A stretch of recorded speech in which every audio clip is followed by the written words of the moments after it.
ang mga chambers na yun, maganda lang talaga.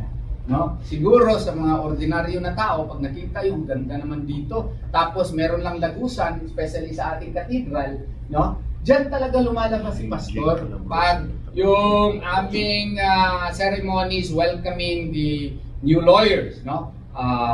Nagrasyahan kami ni Allah Subhanahu wa Ta'ala, nagka 100% kami, tapos next more than 90% yung passing, tapos last year 86% every time. Na meron kaming Thanksgiving, si Pastor Apollo Sikibuloy lumalabas talaga doon sa secret door, no? At saka pagpasok niya doon, doon talaga ang kanyang holding area.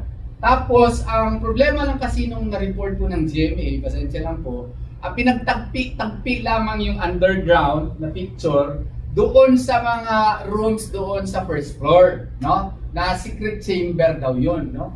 Wala pong sikreto doon, no? Pati ako, alam ko yung ganun. Pati nga pagbunta ninyo sa